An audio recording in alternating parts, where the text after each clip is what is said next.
What's going on, guys? Welcome to the Blitz Report. Today I'm giving the perfect Christmas present for every team in the NFC East. So be sure to leave a like on the video and hit the subscribe button if you haven't already.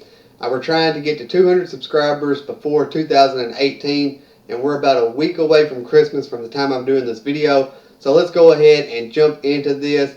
For the New York Giants, I'm giving you guys Carlos Hyde, who is a very dynamic running back. He can run with speed, he can run with power, he can catch the ball, he's very shifty. The only problem with him is he has trouble staying healthy. So you guys are in a perfect draft position to go ahead and get Josh Rosen, and I could have went ahead and given you him, but you've seen it in so many mock drafts already, it kind of got boring, so I wanted to mix it up a little bit and give you someone out of free agency. And this is a very good running back who can come in and automatically boost your run game because you don't have a lot of talent in your running back backfield. I mean, you got several guys, but none of them really stick out as, that guy, the guy who you can always depend on when he's on the field, of course. Carlos Hyde does have some injury concerns. Hopefully, if you pick him up, he can stay healthy for you, and that will automatically help your team. You've already got weapons on the outside in Odell Beckham, who's coming back next year, Sterling Shepard, who's basically having to carry the load by himself this year as long as he's healthy, and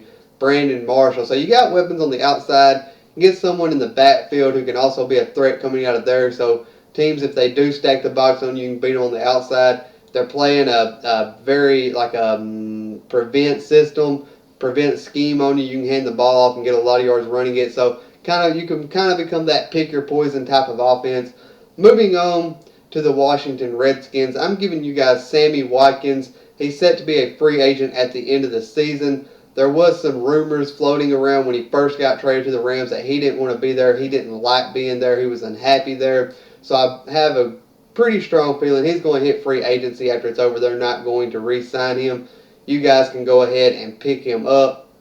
Kirk Cousins or whatever quarterback you have next season will have a number one receiver to throw to. Sammy Watkins has proven he can be a number one receiver in this league as long as he can stay healthy, which he has trouble doing. Let's be honest, he's not been healthy a lot throughout his NFL career, but as long as he's able to stay healthy, he's a very, very good, very dangerous receiver. You've already got Jamison Crowder, you've got Jordan Reed, who has trouble staying healthy, but those are two good receivers, and Jordan Reed could even be considered in the elite status among tight ends. You got some young receivers like Josh Dotson, who hasn't emerged yet, who hopefully will emerge for you. But if he doesn't, Sammy Watkins is more than enough to make up for that and give whatever quarterback you have throwing the ball a number one target to throw to. Moving on to the Dallas Cowboys, I see a lot of Cowboys fans complaining about Jason Garrett, your head coach. So I'm going to give you a head coach.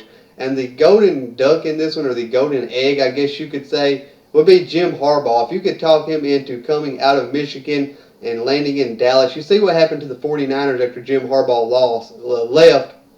And while Jim Harbaugh was coaching in San Francisco, he was having to deal with a very bad GM at the same time. So Jim Harbaugh is a very good coach, a heck of a coach. And if you can't talk Jim Harbaugh into coming out of college ranks to coach your team, maybe you get someone like Jim Schwartz. And while I think you need an offensive-minded coach because of your young offensive players, it's never a bad thing to take a good coach from a rival team, especially a division rival team. And Jim Schwartz is a very, very good coach, very good defensive coach.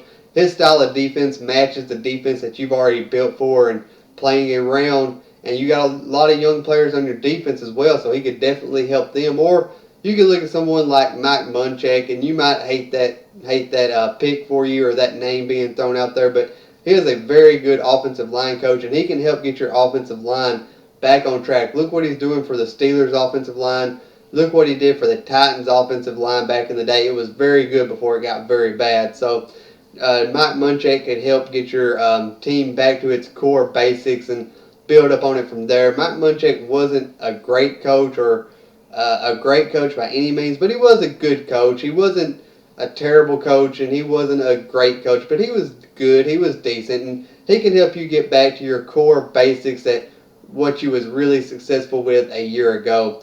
Finally, we'll get to the Philadelphia Eagles, and I'm giving you guys Equanimous St. Brown. Given your projected draft position, there's not a whole lot left on the board. This guy is 6'5", and he runs great routes. You got Alshon Jeffrey on one side, Equanimous St. Brown on the other side, two very big targets for Carson Wentz to throw at when he comes back next season.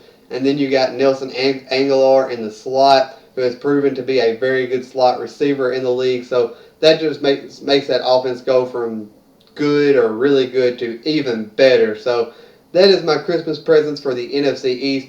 Be sure to leave a like. Hit the subscribe button if you haven't yet. Help us get to 200. And I hope you guys have a great day and a Merry Christmas.